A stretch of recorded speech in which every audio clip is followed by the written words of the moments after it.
before I start this story, make sure to donate to the GoFundMe so that I can pay my animators, because otherwise he might not be able to feed our dogs. Are you gonna let dogs go hungry? That's real talk. With that being said, this is your boy Blasphemous HD. This is the second part of the story of when I was 15 and a half and I was messing with this 39-year-old businesswoman chick. When the story left off, her husband is on the phone yelling and screaming bloody murder while this chick is teaching me to help her spray happy liquids. Again, I am the victim.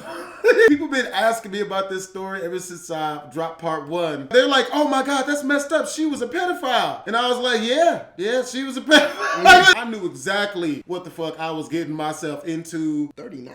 She was 39, yo. Yeah, that's a Talk about an huge age age difference, you know what I mean? And she was a great person. And mind you, before this, I didn't have a whole lot of experience with women. I've only been with one woman before this, okay? So I didn't know any of the stuff she was showing me, aside from, sneaking and watching porn off of dial-up internet back in the day and shit. You gotta wait at least 10 minutes for a single titty to materialize on screen. Yeah, like 4 videos trying to download at the same that's time. real talk, bro. It took like 75 minutes just to get through like 1.5 minutes of footage. You gotta keep rewinding the same part. With the sticky hand. Nigga, you gotta keep rewinding this.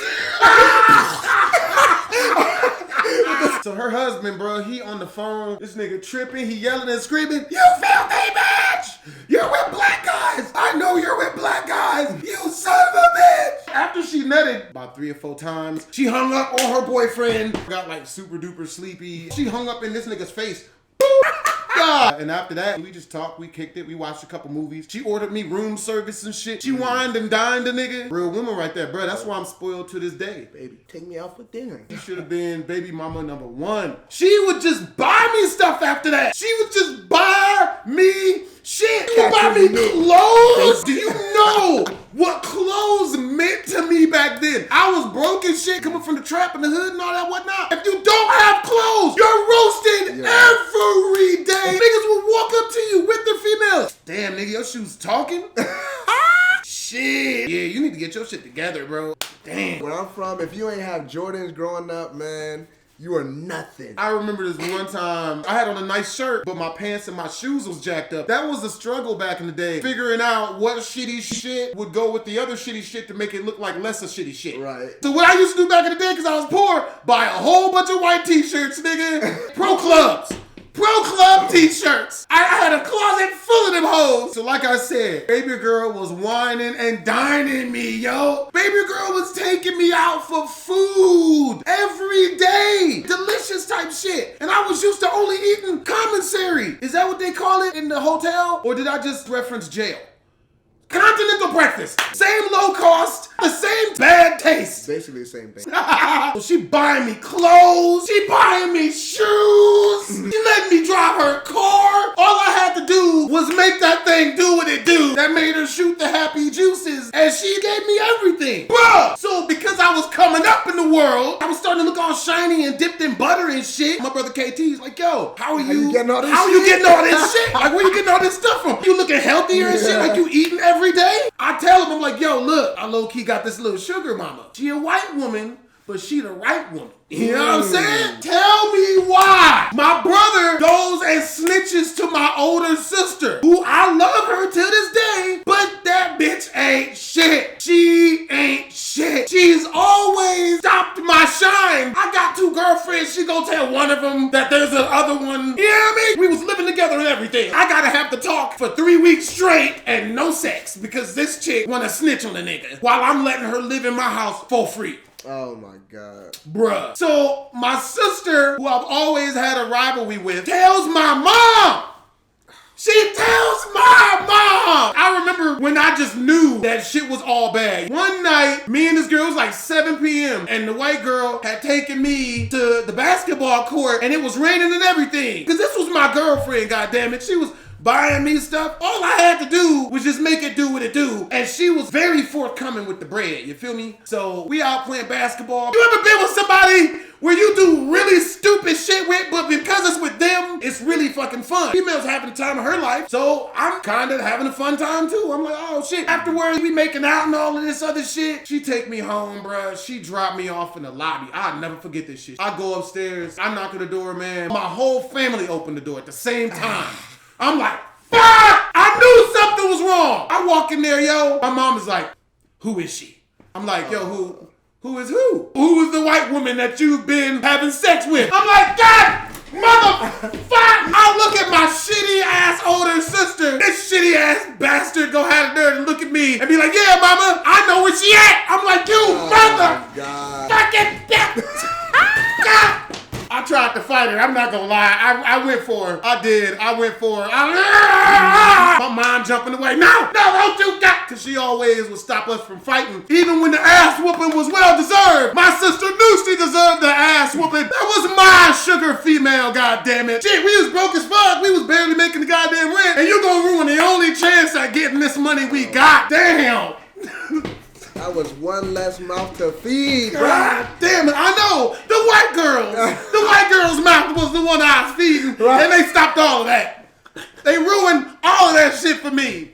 Motherfuckers. My brother was the only one that tried to have my back. I mean, he tried to be calm about it. Well, maybe they're not doing anything. I'm like, yeah, mom, maybe we're not doing anything. We ain't doing nothing. We play basketball in the rain, mama, that's it. This isn't vagina juices. This time, this is rainwater I'm drenched in. Come on, yo, let's be convenient about this. We're poor. I'm tired of not eating breakfast. I'm tired of only eating dinner sometimes, goddamn it. This bitch is feeding me steak every night. And giving the money. She was in shape. She did Pilates. Yoga. I didn't even know yoga existed before I ran into this white woman. I'm not even bullshitting. She tried to get me to run away with her. Run away. But I stayed and took care of my fucking family instead. God damn it. You made the right choice. I know I did. You made the right choice. And that's why I'm pissed about it.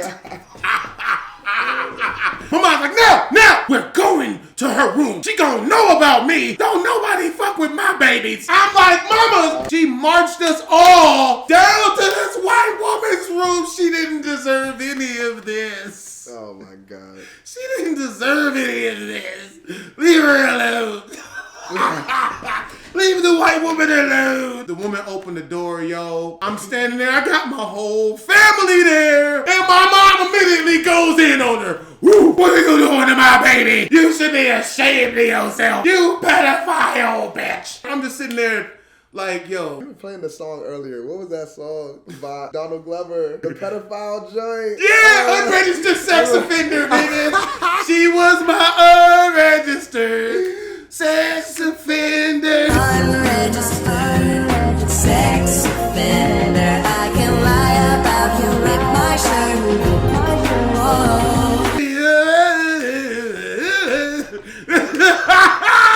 Nigga, shit. Yo, you was literally just playing that shit earlier, cranking it this bro, morning. she was really my unregistered sex offender, bro. Still ain't gonna say her name. You know what I'm saying? That's real. My mama sitting there yelling at her and shit. I'm defending the white lady because that's my female. You know what I'm saying? I'm like, leave her alone, Bob. Just leave her alone. The love of his life. She was way more feminine and nurturing than the hood ratchet, thoughts that I still be messing with. You know what I'm saying? The one thing I was able to do was get my mama not to press charges. I told like, look, yo, you press charges on this fucking lady, I'll get the fuck out. I know she was probably scared shit. Nigga. She knows the truth. Because after that, I believe you out to get me, goddammit. That white woman was a come up. Right. That was a come up. Fuck. She left like the next morning, yo. And she hit me up through the text and shit. So I met her up as she was leaving down through the lobby. You know what I mean? Like, she had all her stuff with her and shit, her business shit. She got her luggage and shit. It was sad as fuck. She gave me her business card and shit. Gave me her numbers. I didn't have a phone to put it in. And so she's like, yo, come find me when you turn 18. She tried to take me with her and shit. And I was like, no, I'm not I'm not gonna leave these motherfuckers. Even though they fucked me bad. They fucked me good. And it's really fucked up too, because if I mention it now, she's like, I was helping you. Yeah. That woman was sick. I'm like, didn't you fuck a dude when you were like 14? That nigga was like 38. He was the coach. He was the school coach at her fucking school. And she came telling me. She told me how big he was. She told me everything. Oh, it's huge. It's great. I'm like, yo, didn't you stop me from getting the bad Caucasian female? She tell me the same shit every shitty nigga has said in every shitty nigga situation. Oh, that was different. Oh my God. Nigga. That nigga looked like Patrick Ewing, bruh. He looked just like Patrick Ewing. He was like 6'6". You know what I mean? Like big as shit. Like sooner or later they found out, but I don't think he ever got in trouble for it. Yeah, they didn't have enough evidence, and she lied the same way I did. Dude, he was buying her stuff. She was driving his car. You know what I'm saying? But whenever I get a sugar mama, I'm doing. Y'all done asked for the longest time for the second part of this story. Make sure to donate to the GoFundMe. It's the only thing that keeps the show going. I'll tell y'all what, we reached 10 G's.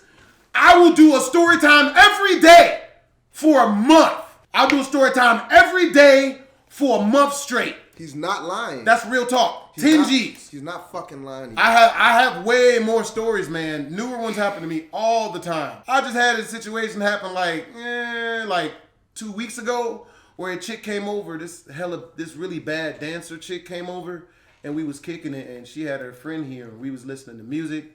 And she told me to like fill her holes for her. And I said it back to her. I looked at her dead in her face. I was like, you want me to fill your holes? And she's looking forward for a second. She's like, like speaking gibberish low key. She's like, but then she comes out of it. Yeah, I want you to fill my holes. And that situation was wild because I got cock blocked from her by someone else. And somehow, it's wild, bruh. I tell y'all what, bro, we reached 3 G's and I'll release that story. You know what I'm saying? Like immediately. Usually it'll take me like a month and a half because I'll be off doing a bunch of reaction videos and I'll be working on the Five Nights at Freddy's voiceover dub. Here's a couple of scenes of that, by the way, also.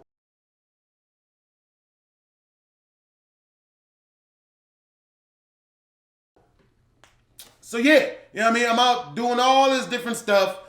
If y'all donate to the Patreon, if y'all donate to the GoFundMe, I'll be able to do way more of the stuff. Because then, you know what I mean, I'll be able to make this and then send it to my animators to pay for cartoons. Mm-hmm. You know what I mean? Because there's about 10 G's for 8 minutes.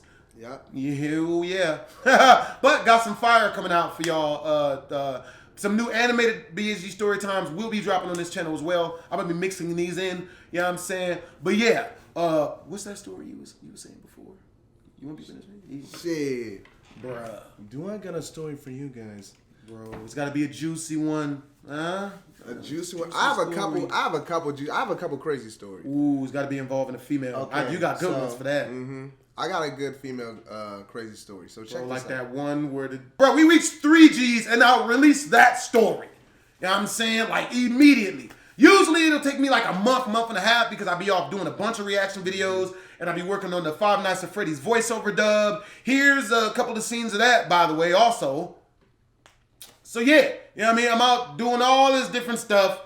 If y'all donate to the Patreon, if y'all donate to the GoFundMe, I'll be able to do way more of the stuff. Because then, you know what I mean, I'll be able to make this and then send it to my animators to pay for cartoons. Mm-hmm. You know what I mean? Because there's about 10 G's for 8 minutes. Yep. Yeah. But got some fire coming out for y'all. Some new animated BSG story times will be dropping on this channel as well. I'm going to be mixing these in. You know what I'm saying? But yeah,